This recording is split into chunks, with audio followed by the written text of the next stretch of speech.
2 ఎంపురాన్, మలయాళం, తెలుగు, తమిళంతో పాటు పలు భాషల్లో సూపర్ క్రేజ్ ఉన్న స్టార్ సెలబ్రిటీలు మాలీవుడ్ మెగాస్టార్ మోహన్ లాల్, పృథ్వీరాజ్ సుకుమారన్.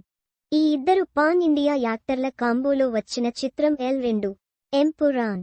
పృథ్వీరాజ్ సుకుమారన్ దర్శకత్వం వహించిన ఈ చిత్రంలో మోహన్ లాల్ లీడ్ రోల్లో నటించగా, పృథ్వీరాజ్ సుకుమారన్, మంజు వారియర్ కీలక పాత్రల్లో నటించారు. మార్చి 27న ప్రపంచవ్యాప్తంగా గ్రాండ్గా విడుదలైన ఈ చిత్రం బాక్సాఫీస్ వద్ద రికార్డ్ వసూళ్లతో స్క్రీనింగ్ అవుతోంది. కాగా మోహన్ లాల్ ఎంపురాన్ సినిమాపై వివాదాలు చుట్టుముడుతూనే ఉన్నాయి. ఈ చిత్రంలో హిందువులను కించపరిచేలా సన్నివేశాలు ఉన్నాయంటూ ఆర్ఎస్ఎస్ సహా పలువురు విమర్శిస్తున్న విషయానికి తెలిసిందే. ఇదిలా ఉంటే తాజాగా తమిళనాడులో మరో వివాదం తెరపైకి వచ్చింది. L2 ఎంపురాన్ సినిమాలో ముల్లై పెరియార్ డ్యాంపై వచ్చే సన్నివేశాలపై రైతు సంఘాలు అభ్యంతరం వ్యక్తం చేస్తున్నాయి. డ్యాంపై వచ్చే సన్నివేశాలను తొలగించాలని డిమాండ్ చేస్తున్నాయి. ఆ సన్నివేశాలు తొలగించకపోతే థియేటర్లను ముట్టడిస్తామంటున్నారు.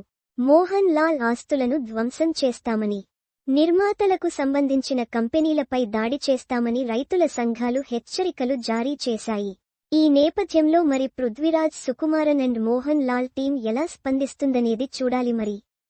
ఈ మూవీలో ఇంద్రజిత్ సుకుమారన్, సనియా అయ్యప్పన్, సాయి కుమార్, బజ్జు సంతోష్, ఫజిల్ ఇతర నటీనటులు కీలక పాత్రల్లో నటించారు. ఈ చిత్రాన్ని లైకా ప్రొడక్షన్స్, ఆశీర్వాద్ సినిమాస్ సంయుక్తంగా నిర్మించాయి. ప్రభాస్ స్పిరిట్, మెక్సికోలో షూటింగ్. ప్రభాస్ స్పిరిట్ అప్డేట్ పంచుకున్న సందీప్ వంగా. లూసిఫర్ 2 ఎంపురాన్, మోహన్ లాల్, L2 ఎంపురాన్ సినిమాపై 17 సెన్సార్ కట్స్. పవన్ కళ్యాణ్, ఉగాది రోజు పవన్ కళ్యాణ్ ఫ్యాన్స్ కి కిక్కిచ్చే న్యూస్. ఇక సమయం లేదు మిత్రమా.